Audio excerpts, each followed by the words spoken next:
उत्तर प्रदेश के एक छोटे से गांव में रामू नाम का एक गरीब किसान अपनी पत्नी गीता और बेटे अर्जुन के साथ रहता था। रामू दिन रात खेतों में मेहनत करता था ताकि उसका बेटा पढ़ लिख कर बड़ा आदमी बन सके। बस भगवान मेरे बेटे अर्जुन का भविष्य उज्जवल कर देना। लेकिन पिछले साल बारिश ना होने की वजह से उसकी सारी फसल खराब हो गई।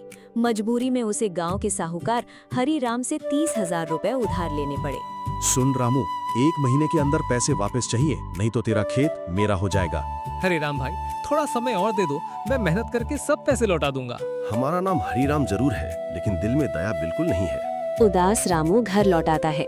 घर पहुंचते ही उसकी पत्नी गीता उसके चेहरे की परेशानी समझ जाती है। क्या हुआ जी? साहूकार ने क्या कहा? अगर 1 महीने में पैसे नहीं दिए तो खेत छीन लेगा। ये सुनकर गीता की आंखों में आंसू आ जाते हैं। हे भगवान, अब हम क्या करेंगे? उसी समय उनका बेटा अर्जुन स्कूल से घर आता है। माँ, बहुत भूख लगी है, जल्दी खाना दे दो। गीता मुस्कुराने की कोशिश करती है और रसोई में चली जाती है। अर्जुन अपने पिता के पास बैठ जाता है। मुझे कोई तोहफा नहीं चाहिए पापा, आप बस खुश रहा करो। अपने बेटे की बातें सुनकर रामू भावुक हो जाता है। रात को खाना खाने के बाद गीता धीरे से अपनी अलमारी खोलती है और एक कपड़ा निकालती है। ये मेरे शादी के गहने हैं, इन्हें बेच दीजिए। नहीं गीता, ये तुम्हारी आखिरी निशानी है। गहने फिर आ जाएंगे, लेकिन अगर खेत चला गया तो सब खत्म हो जाएगा। गीता की बात सुनकर रामू की आंखें भर आती हैं। अगले दिन सुबह रामू शहर के सुनार मोहनलाल के पास पहुंचता है। अगर चाहो तो गहने बेचो मत, मेरे पास गिरवी रख दो।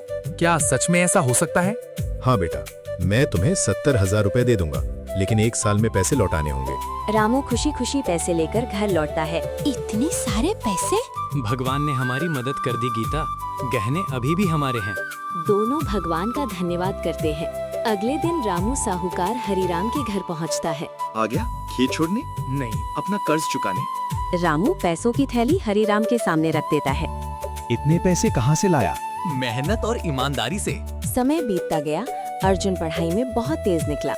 एक दिन उसके स्कूल के शिक्षक सुरेश सर उसके घर आए। आपका बेटा पूरे जिले में प्रथम आया है। सच में? मैं चाहता हूं कि अर्जुन शहर जाकर पढ़ाई करे। उसकी फीस मैं भरूंगा। रामू और गीता की खुशी का ठिकाना नहीं रहता।